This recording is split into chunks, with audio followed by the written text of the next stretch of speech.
I never thought a single photograph could undo a marriage. But there it was, hanging in a mansion I had no business being in. My wife's face, framed like she belonged to someone else's life. That moment didn't start a fight. It started a reckoning between what I had accepted for years and what I should never have tolerated.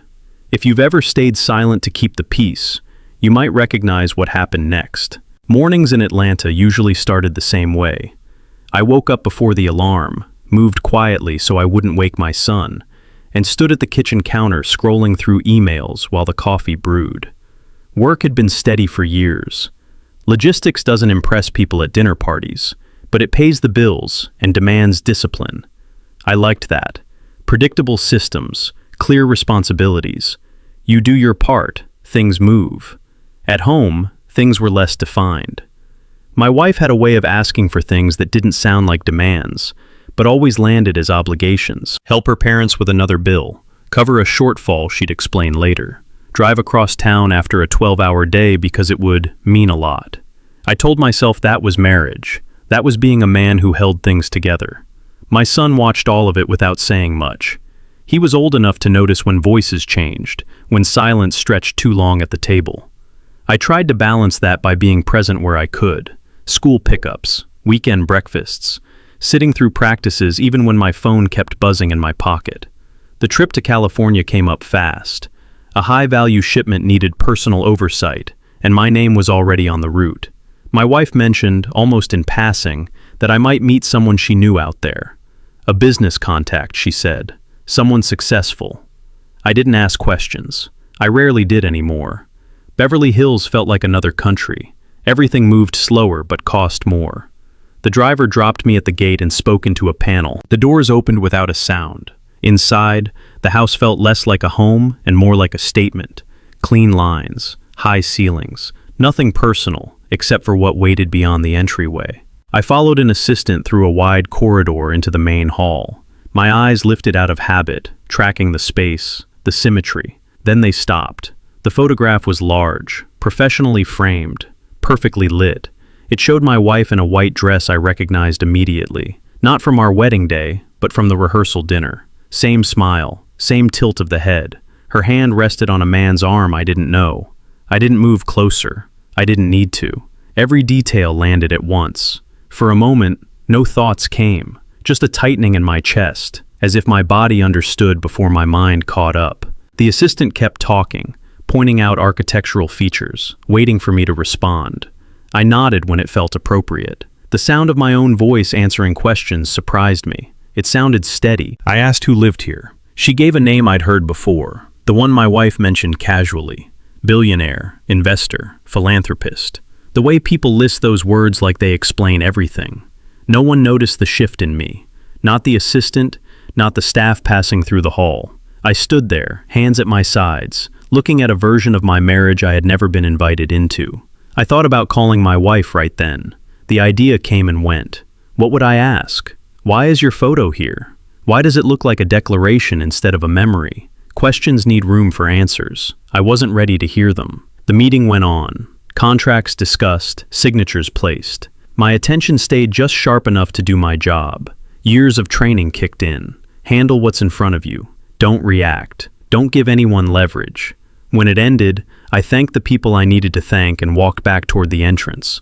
The photograph stayed where it was. I didn't look at it again. Outside, the air felt heavier. I stood near the gate longer than necessary, checking my phone without seeing the screen. Messages from home waited unanswered. A reminder about a transfer due next week. A missed call. I got into the car and gave the driver the hotel address. As we pulled away, I realized something had shifted. Not sharply, but enough to notice. Silence had always been my way of keeping things intact. That afternoon, it felt less like patience and more like disappearance. The car merged into traffic, and I sat there thinking about how many times I'd stepped aside so other people could stand comfortably, wondering when that habit had started to feel permanent. Atlanta didn't change while I was gone. Traffic still clogged the same intersections. The warehouse still smelled like oil and cardboard. People still nodded when they passed me in the hallway. What changed was how long the image stayed with me. It followed me into meetings. It hovered while I reviewed shipment logs. It waited when I sat in the car outside my house, engine running longer than necessary. Work became a place to hide, but not a place to forget. I caught myself rereading emails without absorbing the words. A colleague asked if I was all right. I told him I was tired. That answer usually ended the conversation. At home, things tightened without anyone naming it. My wife moved through rooms with a new impatience, like she was measuring time I owed her. Requests came faster, deadlines shorter. When I hesitated, even briefly, she noticed. "You said you'd handle it," she reminded me one evening, arms crossed by the sink. "I will," I said, "just not tonight." The look she gave me wasn't anger, it was calculation, like she was deciding how much pressure to apply next. Her parents called more often.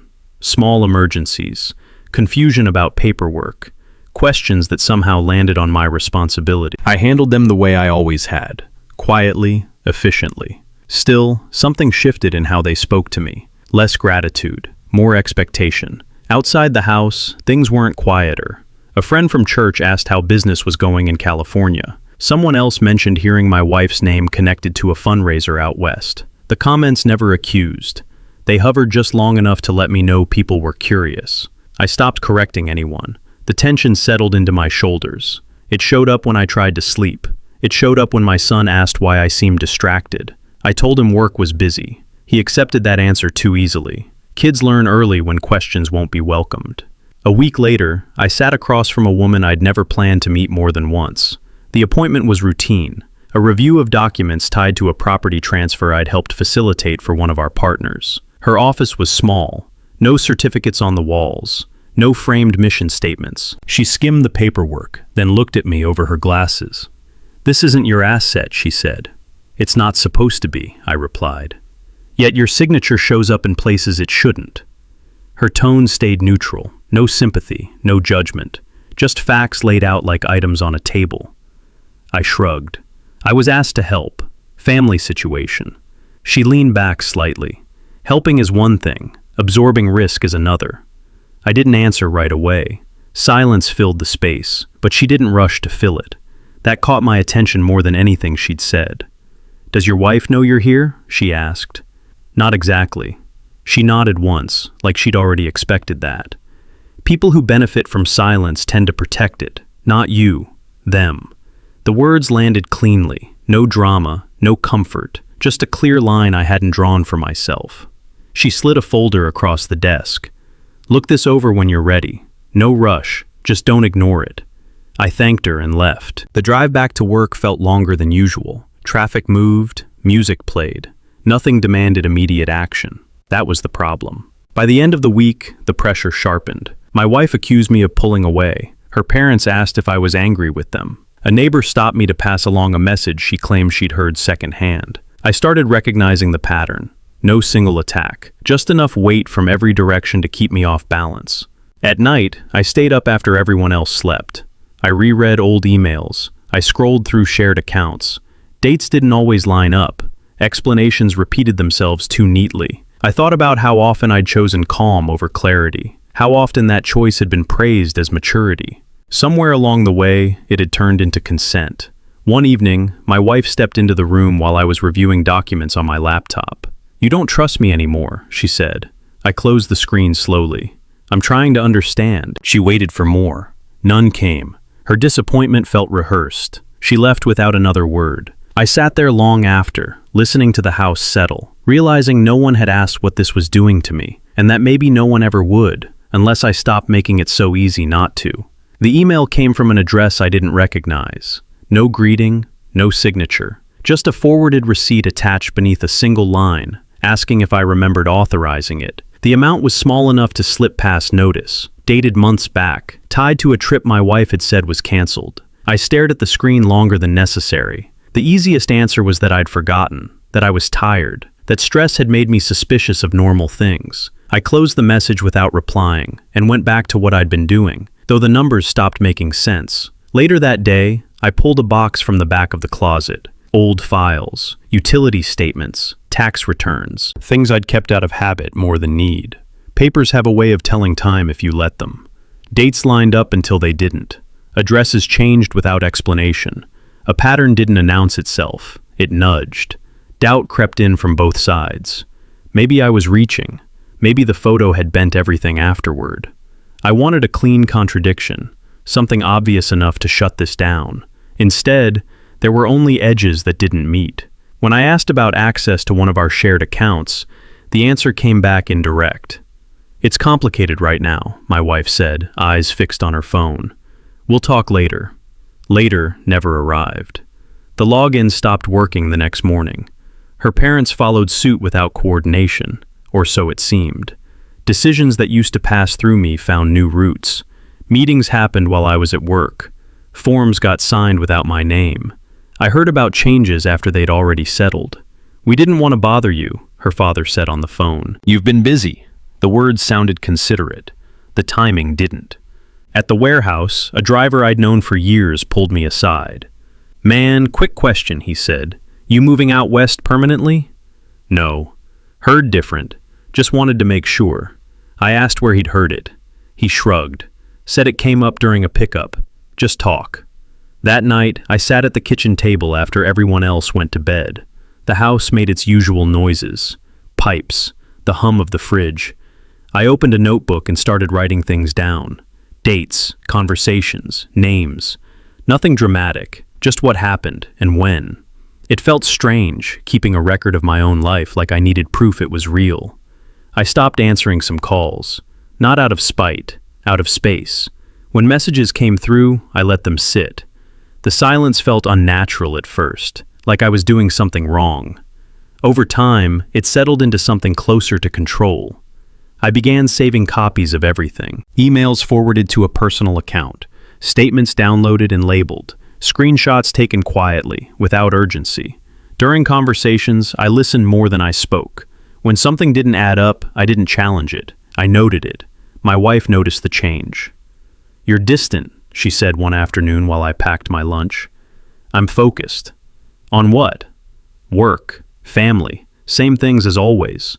She studied my face, searching for something to grab onto. Whatever she found didn't help her. The restrictions tightened. A meeting with a financial advisor I'd always attended got rescheduled at the last minute. A document arrived needing my signature, already filled in. When I asked questions, the answers circled without landing. "This is just how it has to be right now," she said. "Trust me."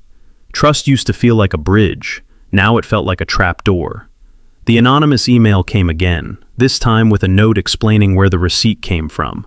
Not an accusation, just context. I replied with a single sentence, asking for clarification. The response included dates, names, and a suggestion to check a specific filing in New Jersey. I didn't mention it to anyone. I booked a day off work instead. Driving across town, I passed places I'd been 100 times without noticing. A bank branch, a storage facility, a copy shop.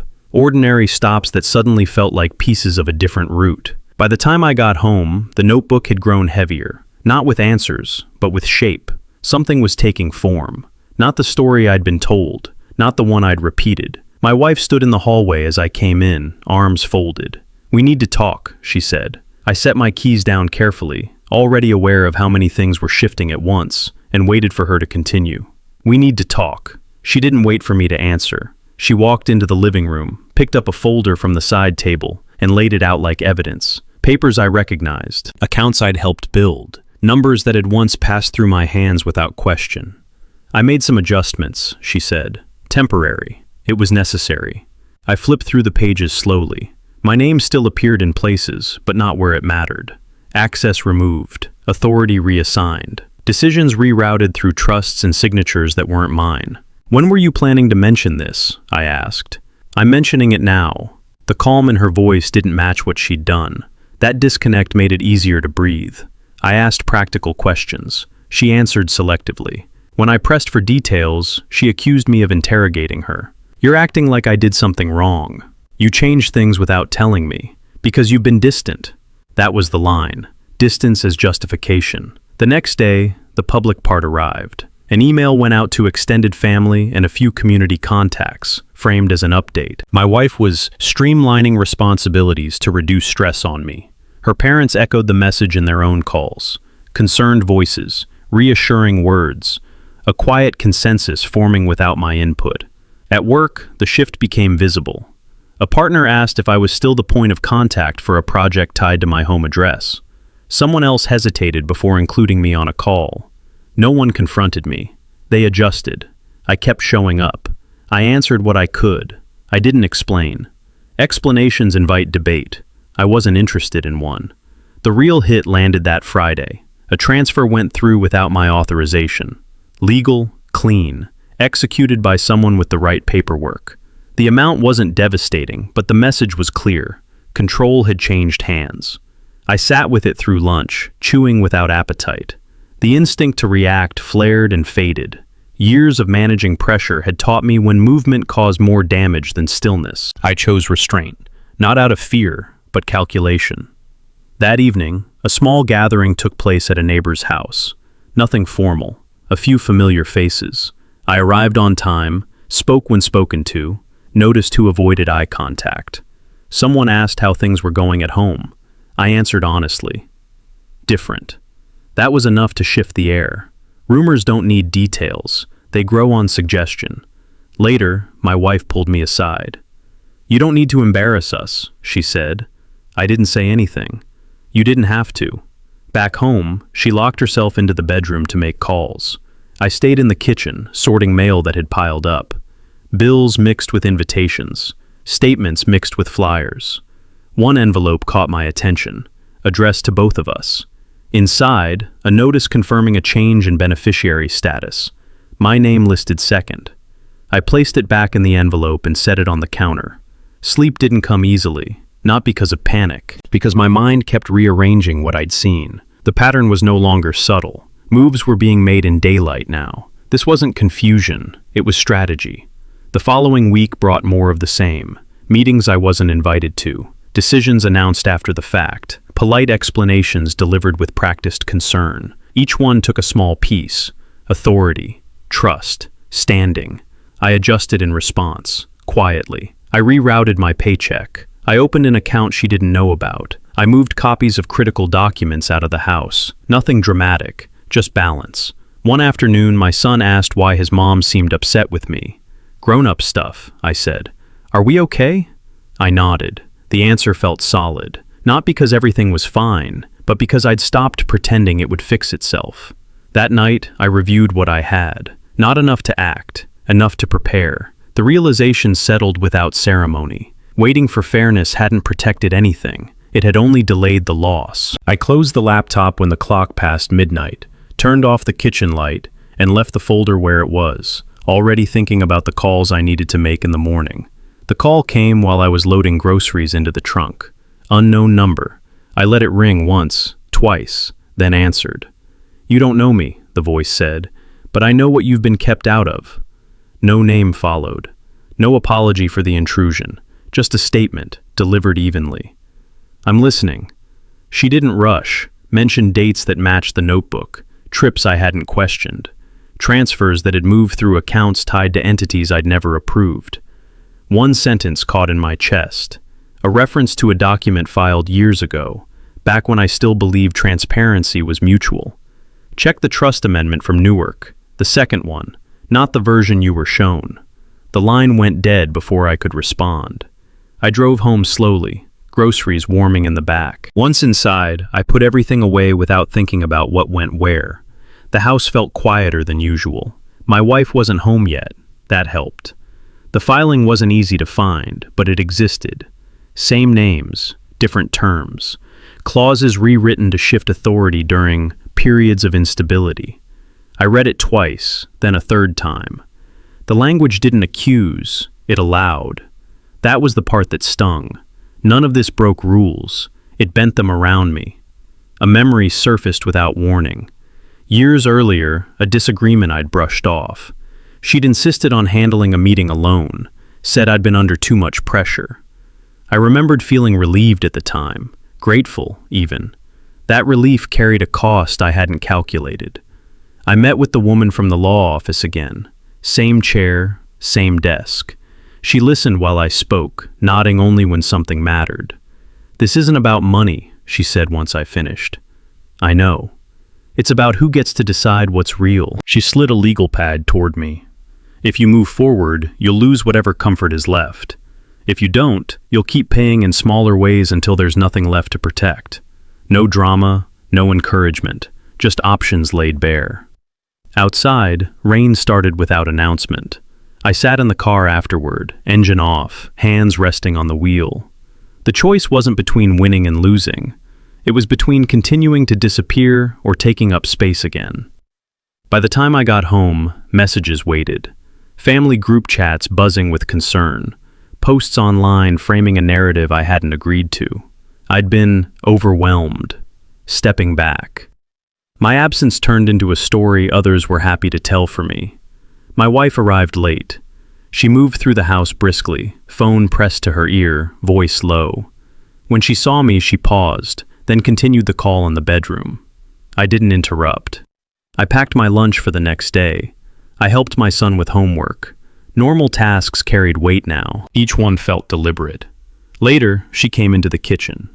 "People are asking questions," she said. "They always do. You could help by being more cooperative." Cooperative with what? She exhaled sharply. "This attitude, this resistance. You mean noticing?" Her jaw tightened. For a moment, something like fear crossed her face. It passed quickly. "You're making this harder than it needs to be." "For who?" She didn't answer. Silence stretched, not the familiar kind. This one didn't ask me to fill it. That night, I moved my essentials into the guest room, not as a statement, as a step. She watched from the doorway, arms folded, saying nothing. I slept lightly, not from anxiety, but anticipation. Morning came with clarity I hadn't felt in months. At work, I requested copies of everything tied to my name. Standard procedure. No suspicion raised. Systems respond to certainty. During lunch, I opened a new account. Separate. Clean. Afterward, I forwarded documents to a secure drive. Each action small. Together, they formed direction. Messages continued. Some accusatory, some pleading. I responded to none of them. Silence had been used against me long enough. Now it served a different purpose. That evening, I stood in the driveway a moment before going inside. The house looked the same. So did the street. Nothing signaled what had shifted. Inside, my son was at the table, working through a math problem. I sat beside him, pointing where he'd gone wrong, watching him correct it without frustration. In the background, my wife's voice floated from another room, sharp and controlled. I stayed where I was, focused on the numbers, already aware that whatever came next wouldn't allow for retreat. Paperwork has its own rhythm. Once I leaned into it, the noise fell away. Forms led to filings. Filings led to timelines. I stopped trying to interpret motives and focused on sequences. Who signed what? When access changed, where authority moved next. The small law office became a regular stop. No greetings beyond a nod, no talk about feelings. We sat across from each other, reviewing documents line by line. She asked precise questions. I answered only what I knew. When something wasn't clear, she marked it and moved on. "Don't fill gaps," she said once. "Facts don't need help." That approach followed me home. Evenings grew quieter. I ate later, slept lighter. Instead of replaying conversations, I organized files. Screenshots sorted by date. Emails forwarded and archived. Call logs saved without commentary. Pain didn't disappear. It compressed. Useful pressure. At work, I stayed consistent. Showed up early. Left on time. Took calls in neutral tones. Anyone watching would see stability. That mattered. Chaos invites interference. Late one night, I noticed unfamiliar activity on a shared drive. A login attempt from a location I hadn't visited. I changed my passwords without alerting anyone. 2 days later, an email arrived asking why access had been disrupted. I replied with a single line, explaining routine security updates. The response came fast, defensive, overly detailed, another note to file away. Around the same time, messages started arriving without names, short, vague. "You should let this go. This won't end how you think. Think about your child." I didn't block them. I didn't respond either. Threats lose force when they aren't acknowledged. One afternoon, leaving the office, I noticed a car idling across the street longer than usual. The driver looked down when our eyes met. The next day, the same vehicle appeared near the school during pickup. Coincidence, maybe. Enough to pay attention. I adjusted routes, varied schedules, told no one. The woman at the law office slid a folder toward me during our next meeting. "Someone's nervous," she said. "That's not your problem, but it's information." Inside were copies of communications I hadn't been included on. Discussions about restructuring, about isolating liability. My name appeared as a variable, not a person. "They're preparing for resistance," she added. So am I. At home, my wife spoke less. When she did, it sounded rehearsed. Questions framed as concern, comments designed to provoke explanation. I gave none. "You're acting like I'm the enemy," she said one evening. "I'm acting like I'm paying attention." That ended the conversation. My son sensed the shift. He asked fewer questions, stayed closer. One night, while we washed dishes together, he asked if we were moving. "Not anytime soon," I said. He nodded, satisfied, and went back to scrubbing a plate. During quiet hours, I reviewed everything again. Patterns sharpened. The same names repeated across entities. The same timing coincided with moments I'd stepped aside for my own good. Trust had been redirected into leverage. Sleep came in short stretches, not restless, alert. I woke before dawn without alarms, mind already sorting tasks. There was comfort in preparation. It replaced the old habit of hoping things would resolve themselves. Another message arrived, this one longer. It warned of consequences, legal costs, reputation damage, emotional toll. I read it once, then deleted it. Fear works best when fed. At work, a supervisor asked if I was still committed long-term.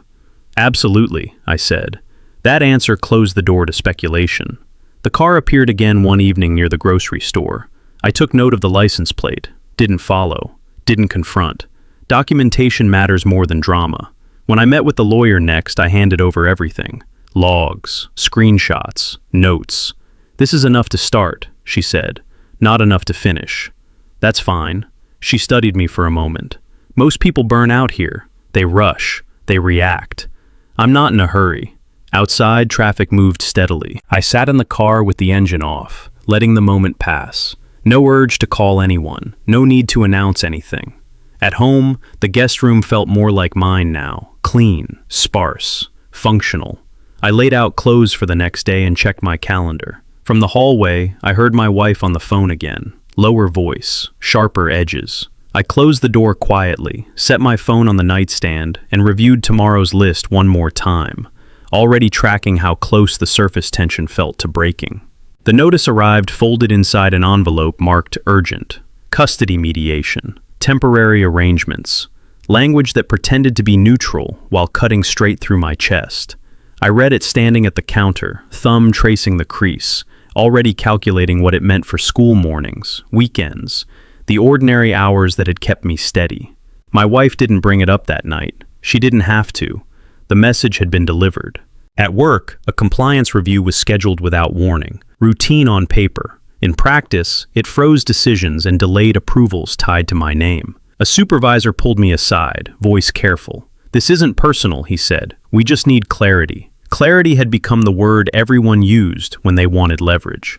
Calls followed. A board member asking if I planned to step back. A partner hinting that public disputes made investors uneasy. Each conversation stopped short of accusation, yet landed with weight. The narrative was tightening, threading legal pressure with social concern until there was barely room to breathe. At home, my son hovered near me more often. He asked if he'd done something wrong. I told him no, and meant it. Still, fear has a way of slipping through answers. It settled in his shoulders, in the way he watched our faces during dinner. The legal meeting came first. A conference room downtown, neutral walls, a long table. My wife arrived with counsel I hadn't seen before.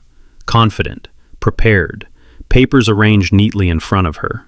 Her attorney spoke about stability, about minimizing disruption, about my recent withdrawal.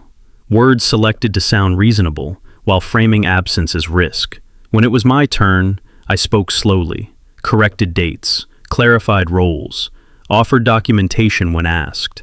No speeches, no appeals. Then the accusation landed, a claim that I'd been uncooperative. that my silence suggested instability, that temporary measures were necessary for everyone's protection. I felt the old reflex rise, the urge to smooth things over, to reassure, to accept inconvenience as proof of goodwill. It pressed hard, backed by the image of my son waiting at home. Instead, I asked for a break. In the hallway, I leaned against the wall and breathed until the noise in my head settled into lines I could follow. The cost of speaking up was clear. So was the cost of not doing it. Back inside, I agreed to nothing I hadn't reviewed. I asked for timelines, requested disclosures. The room shifted, not dramatically, just enough to register resistance. The next blow came faster. A notice from the bank, an account flagged pending review, funds temporarily inaccessible, legal, procedural, effective. I sat in my car afterward, phone buzzing with messages I didn't open.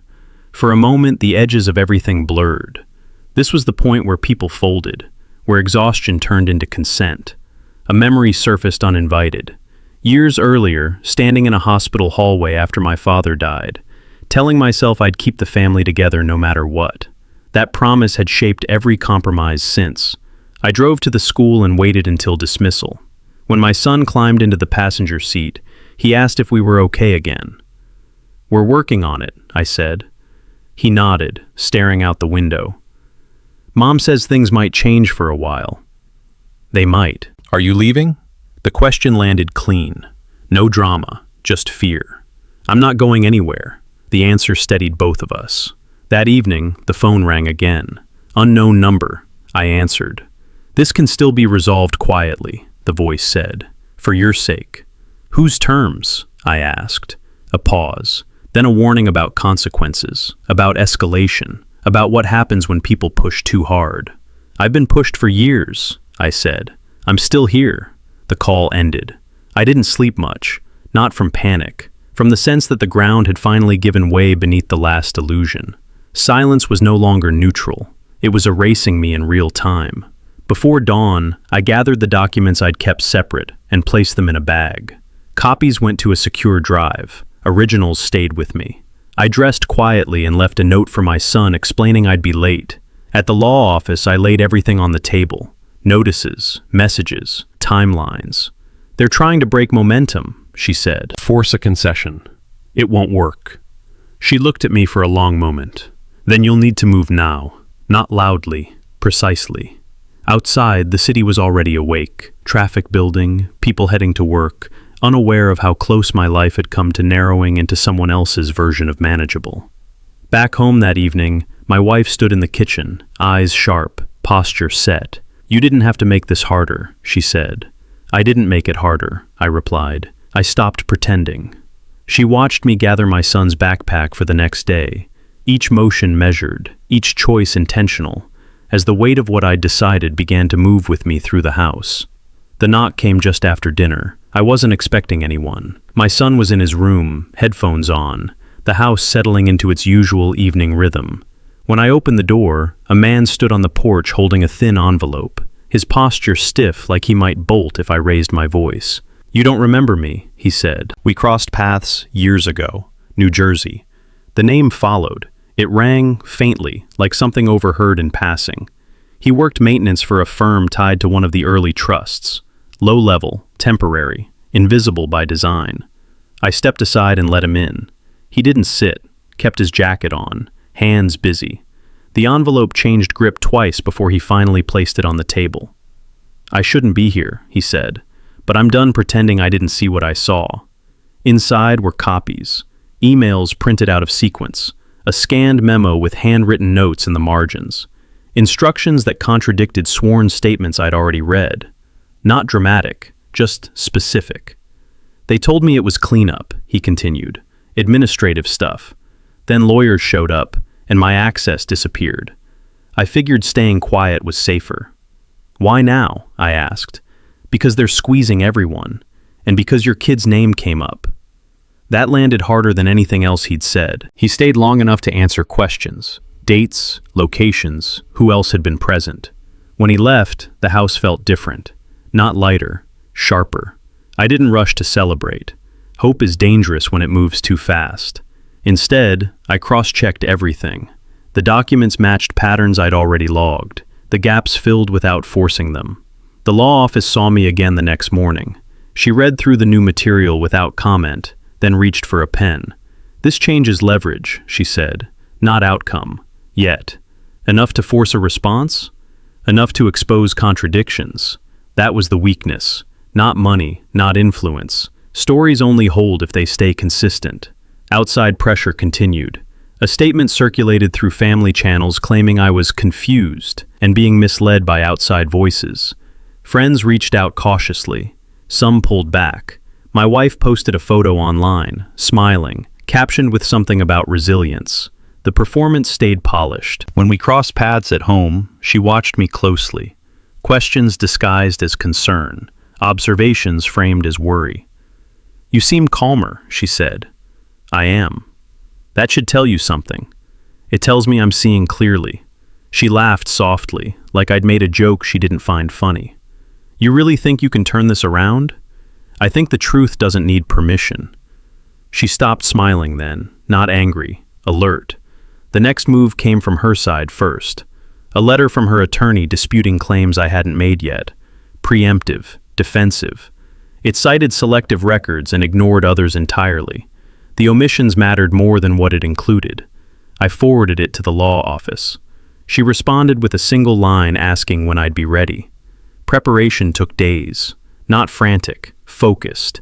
Every piece placed where it belonged. The witness agreed to testify if required. Another name surfaced. Someone higher up who'd signed off on revisions they later denied. One lie leaned on another until the structure started to show strain. At home, routines continued. Breakfasts, homework, rides to school. My son asked fewer questions now. He watched instead. That awareness kept me grounded. One evening, my wife blocked the doorway as I headed toward the garage. "You're making a mistake," she said. "People with less to lose don't get to play this game." "I'm not playing." "Then stop before it costs you everything." "It already did," I said, stepping past her. She didn't follow. That night, I laid everything out one last time. Timelines aligned, contradictions marked. The story others had built depended on silence, confusion, and fatigue. None of those belonged to me anymore. The final document printed while the house slept. I stacked the pages, clipped them together, and slid them into a folder. Not heavy, just enough to carry. In the morning, I packed my son's lunch and handed it to him at the door. He smiled, distracted, already thinking about something else. I watched him walk down the driveway, backpack bouncing, ordinary life continuing without pause. The car waited. The folder rested on the passenger seat. I checked the address one more time before pulling out. Traffic already moving. The next conversation close enough to feel. The room was already full when I arrived. Not crowded, just occupied by people who decided where they stood before anyone spoke. Lawyers on both sides, a mediator at the center, my wife across the table, posture composed, hands folded like this was a meeting she'd rehearsed for. I placed the folder in front of me and sat without greeting anyone. Her attorney started first, calm voice, confident pacing. He talked about cooperation, about my recent behavior, about concern for stability. He framed every move I'd made as reactionary, every question as suspicion. The picture he painted didn't raise his voice. It didn't have to. When my wife spoke, she leaned into the same story. She described carrying the household while I withdrew, explained changes as protection, referred to documents I'd never seen as if they'd been mutual decisions. "He's overwhelmed," she said, looking at the mediator. "I've tried to keep things together." The old ache surfaced then, not sharp, familiar. The feeling of being reduced to a problem someone else managed. I let it sit. When it was my turn, I didn't argue the narrative. I opened the folder and slid the first document forward. "This is the original trust amendment," I said, filed in Newark, signed 2 weeks before the version I was shown. Her attorney glanced at it, then at me. "We've reviewed. Please read Clause 4, I said. The mediator leaned in. Silence stretched long enough for the words to land. I followed with the next page. Email chains. Not dramatic, just instructions that contradicted sworn statements. Dates that didn't align. Signatures that appeared only when authority shifted away from me. My wife's expression changed slightly. Not panic, calculation. Her attorney pushed back harder then, questioned sources, suggested manipulation, implied coercion. He moved fast, trying to reclaim momentum. That's when the witness entered, not physically, on record. "This is a statement from the maintenance supervisor who handled the filings," I said. "He'll testify if needed." The room adjusted, chairs shifted, pens paused. My wife spoke again, sharper now. "This is absurd. You're taking scraps and calling them proof." "Scraps don't repeat themselves like this," I replied. The final blow came from her side. An accusation meant to discredit me completely. Allegations of financial mismanagement. A claim that I'd diverted funds. It hit hard enough to draw breath from the room. For a moment, the weight pressed down. Not fear, recognition. This was the move designed to end it. I slid the last set of documents forward.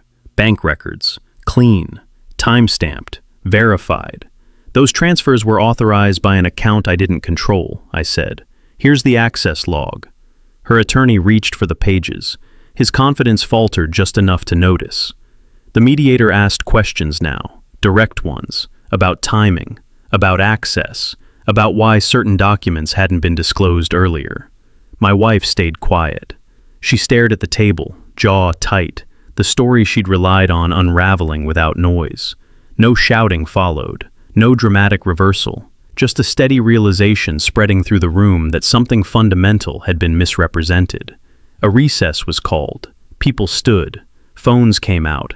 Conversations moved into corners. I remained seated. When they returned, the tone had shifted. Temporary measures were suspended. Accounts flagged for review. Statements withdrawn pending investigation. The language turned procedural, but the direction was clear. My wife didn't look at me. Not once. As the meeting ended, her attorney spoke in low tones to her, urgency replacing assurance. She nodded without responding. I gathered my papers and stood. No one stopped me. In the hallway, I passed people who'd avoided my eyes weeks earlier. Some looked away again. Others watched with quiet curiosity. None of it mattered. Outside, the day moved on. Cars passed. Phones rang. Life continued without pause. I drove home slowly, letting traffic dictate the pace. At a red light, my phone buzzed. A message from my wife. I didn't open it. At the house, my son's shoes sat by the door where he'd left them that morning.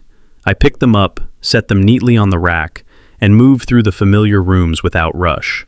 The folder went into a drawer, not hidden, just put away. In the kitchen, I poured a glass of water and leaned against the counter, listening to the quiet settle back into place, aware that the hardest part hadn't been proving anything, but deciding I was done explaining myself. The house didn't feel different the next morning. Same light through the windows, same routine waiting to be followed. What changed was how little I needed it to respond to me anymore. I made breakfast without checking my phone, packed my son's lunch, signed a permission slip I'd missed earlier in the week. Ordinary tasks, done without hurry. When he came into the kitchen, he looked at me for a second longer than usual. "You're home today?" he asked. "I'll drop you off," I said. That seemed to be enough. The consequences unfolded without my involvement. Banks froze accounts pending review. A formal inquiry opened into filings that had been treated as settled. People who once spoke for my wife started asking for distance. Others asked for explanations she couldn't give without unraveling what remained of her position. I heard about most of it secondhand, through lawyers, through a mutual friend who didn't know where to place their loyalty anymore, through silence where messages used to be. No satisfaction came with the updates, just confirmation. At work, the compliance review closed quietly. Access restored. Authority returned without ceremony. A supervisor stopped by my office and said it was good to have clarity again. I nodded and went back to what I was doing. Evenings grew simpler. Fewer calls. Fewer negotiations. The guest room became temporary, then unnecessary. I moved my things when it made sense, not to prove anything, but because they belonged elsewhere now. My wife tried once more to talk, not about facts, about feelings. "I never meant for it to go this far," she said, standing in the doorway. "Intent doesn't erase impact. You could have trusted me." "I did. That's why this worked for so long." She waited for more. There wasn't any. The separation finalized without spectacle. Terms documented. custody outlined, everything precise. I reviewed it carefully, signed where appropriate, and returned the papers. Walking out of that office, I felt lighter than expected. Not relieved, unburdened. I noticed changes in myself that had nothing to do with her. How often I'd sought approval before acting. How quickly I'd adjusted my boundaries to avoid discomfort. How easily I'd mistaken endurance for virtue. Those habits didn't disappear overnight. They loosened, lost authority. Weekends with my son settled into a rhythm that didn't require explanation. We cooked together, ran errands, sat in silence without filling it. When questions came, I answered honestly without oversharing. "Are you happier now?" he asked once out of nowhere. "I'm steadier," I said. He considered that, then nodded. The last thread I cut surprised me. A community role I'd held for years. Advisory, respectable, built on being agreeable. I stepped down with a short email thanking everyone for the opportunity. No reasons given.